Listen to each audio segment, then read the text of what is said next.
Hi hello. കഴിഞ്ഞ തവണ നമ്മളെല്ലാവരെയും മാൻഡിവില്ലയുടെ വലിയ പ്ലാന്റ്സ് കാണിച്ചു തന്നിരുന്നു അല്ലേ? ഈ കാണുന്ന പ്ലാന്റ് തന്നെ കേട്ടോ. ഇതിൻ്റെ ചെറിയ പ്ലാന്റ്സ് റെഡി ആയിട്ടുണ്ട്. മാൻഡിവില്ലയുടെ ചെറിയ പ്ലാന്റ്സ് വൈറ്റും റെഡും പിങ്കും കളറിലുള്ള പ്ലാന്റ്സ് ആണ് നമുക്ക് സെയിലിന് റെഡി ആയിട്ടുള്ളത്. കളർ കൺഫേം ആയിരിക്കും, കളർ മാറില്ല കേട്ടോ. കുറച്ച് പേരെങ്കിലും ചോദിക്കാറുണ്ട്, മാൻഡിവില്ല വാങ്ങുമ്പോൾ കൺഫേം കളർ തരാൻ പറ്റുമോ, ഇല്ലെങ്കിൽ കളർ റിപ്പീറ്റ് വരുമോ, നമുക്ക് പല സ്ഥലത്തു നിന്നും അങ്ങനെ കിട്ടാറുണ്ടെന്ന്. പക്ഷേ ഇതിൽ കളർ ഒരിക്കലും ചേഞ്ച് ആവില്ല. എല്ലാത്തിൻ്റെയും ലീഫിൽ ചെറിയ ചെറിയ വ്യത്യാസങ്ങൾ വരുന്നുണ്ട്. ആ ലീഫ് ഡിഫറൻസ് എങ്ങനെയാണെന്നുള്ളതും ലാസ്റ്റ് വീഡിയോയിൽ ഞാൻ കാണിച്ചു തരാം. ഓരോ പ്ലാന്റിൻ്റെയും സൈസ് നമ്മൾ കാണിക്കുന്നുണ്ട്. ആ സെയിം സൈസിലുള്ള പ്ലാന്റ്സ് ആയിരിക്കും നമ്മൾ അയച്ചു തരുന്നത്.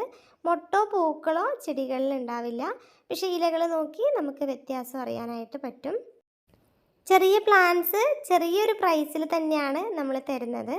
നോർമലി മാൻഡിവില്ലയുടെ റെഡിനാണ് ഏറ്റവും കൂടുതൽ റേറ്റ് വരുന്നത്. പിങ്കിന് അതിൻ്റെ തൊട്ട് താഴത്തെ റേഞ്ചിൽ വരും. വൈറ്റിനാണ് കുറച്ചുകൂടി കുറഞ്ഞ റേറ്റ് വരുന്നത്. അപ്പം നമ്മൾ മൂന്നും കൂടി ഒരു കോംബോ ഓഫറിലാണ് തരാനായിട്ട് പോകുന്നത്. അപ്പം ഇതിൻ്റെ പല വെറൈറ്റീസും വാങ്ങി നടുന്ന ആളുകളുണ്ടാവും. അവരോട് പ്രത്യേകം പറയാനുള്ളത്, ചൂട് ക്ലൈമറ്റിലും അടിപൊളിയായിട്ട് വളരുന്ന നല്ലൊരു ചെടിയാണ് ഈ മാൻഡിവില്ല.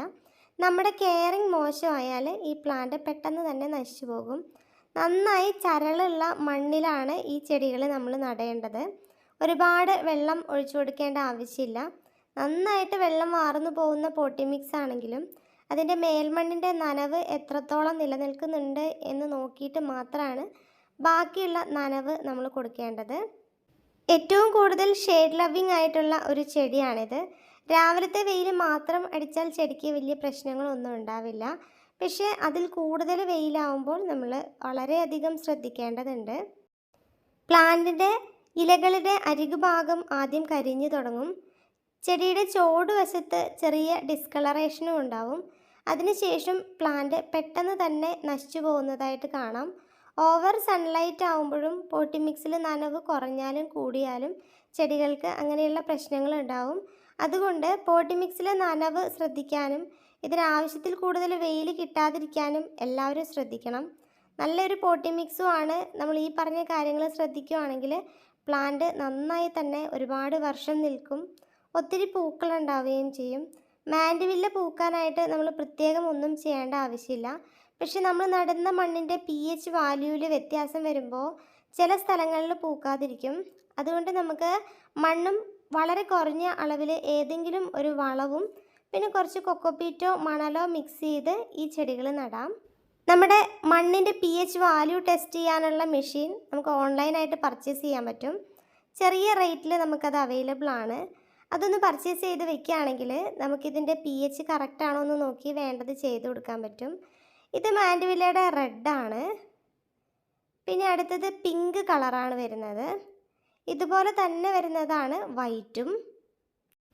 ഇതേപോലെ ഗ്രോ ബാഗിലുള്ള ചെടികളാണ് നമ്മൾ അയച്ചു തരുന്നത്.